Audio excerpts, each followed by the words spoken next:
Hello everyone, welcome to Tejas Navodaya and Sainik academy. చాలా మంది parents madam మా అబ్బాయి మెడికల్స్ కి సెలెక్ట్ అయ్యాడా లేదా అని చెప్పి అడుగుతున్నారు. మీ పిల్లలు మెడికల్స్ కి సెలెక్ట్ అయ్యారా లేదా ఎలా చూడాలో ఇప్పుడు నేను స్టెప్ బై స్టెప్ డీటెయిల్డ్ గా స్క్రీన్ రికార్డింగ్ తో చూపిస్తాను. సో ఇది మన గూగుల్ సెర్చ్ బార్.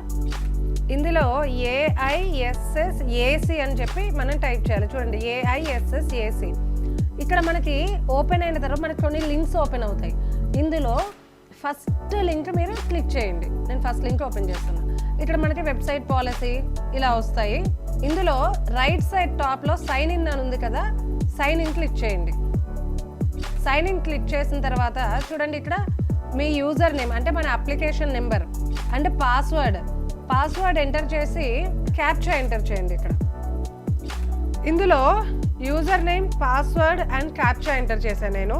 ఇప్పుడు సైన్ ఇన్ క్లిక్ చేయండి. సైన్ ఇన్ అయిన తర్వాత ఇలా మీకు ప్రొఫైల్ ఓపెన్ అవుతుంది. ఇక్కడ చూడండి, ఇక్కడ స్టూడెంట్ నేమ్ అవి కనిపిస్తాయి. ప్రొఫైల్ ఓపెన్ అవుతుంది. ఓపెన్ అయిన తర్వాత మై ప్రొఫైల్ అని ఉంది కదా left side, my profile click చేయండి. క్లిక్ చేస్తే ఫస్ట్ మీకు పర్సనల్ డీటెయిల్స్ కనిపిస్తాయి. దాని తర్వాత AISSEలో స్టూడెంట్కి వచ్చిన మార్క్స్, ఆల్ ఇండియా ర్యాంక్ ఇవన్నీ కనిపిస్తాయి. ఇలాగా ఏమీ లేదు. ఇక్కడ చూడండి, AISSE డీటెయిల్స్ అని ఉంది అంతే. దాని కింద ఇంకేమీ లేదు. మనకి ఏమీ లేదు అని అంటే ఈ క్యాండిడేట్ని ఇప్పుడు మెడికల్స్కి పిలవలేదు. ఓకేనా? సో ఇది మెడికల్స్కి పిలవని వాళ్ళకి ఇలా ఉంటుంది. నెక్స్ట్ మెడికల్స్కి రమ్మని కాల్ వచ్చిన వాళ్ళకి ఎలా ఉంటుందో నెక్స్ట్ నేను చూపిస్తాను. ఇప్పుడు ఎవరైతే మెడికల్స్కి సెలెక్ట్ అయ్యారో వాళ్ళకి ఇలా మై ప్రొఫైల్ అండ్ దాని కింద AISSE డీటెయిల్స్ అండ్ దాని కింద ఇక్కడ మీకు కనిపిస్తున్నాయి చూడండి, మెడికల్ డీటెయిల్స్ అని. ఇలా మెడికల్ డీటెయిల్స్ కనిపిస్తాయి. సో వీళ్ళని ఇప్పుడు మెడికల్స్ రమ్మన్నట్లు. మెడికల్స్కి పిలవని వాళ్ళు ఏమీ కంగారు పడకండి, నెక్స్ట్ వాళ్ళని పిలుస్తారు.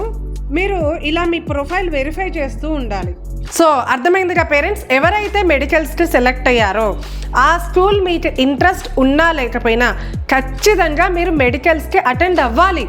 లేదు అని అంటే అన్విల్లింగ్ క్యాండిడేట్ అని చెప్పి, అంటే మీకు ఇంట్రెస్ట్ లేదు సైనిక్ స్కూల్లో జాయిన్ అవ్వడం అని చెప్పి మిమ్మల్ని ఫర్దర్ రౌండ్స్కి డిస్క్వాలిఫై చేస్తారు. అంటే మీకు 289 మార్క్స్ వచ్చినా కూడా సైనిక్లో సీట్ ఇవ్వరు. సో ఏ స్కూల్ నుండి మిమ్మల్ని మెడికల్స్కి రమ్మన్నా ఖచ్చితంగా మెడికల్స్ అటెండ్ అవ్వండి. లేదు అంటే ఫర్దర్ రౌండ్స్ నుండి మిమ్మల్ని ఎలిమినేట్ చేస్తారు. పేరెంట్స్ దీన్ని గుర్తుంచుకోండి. Thank you.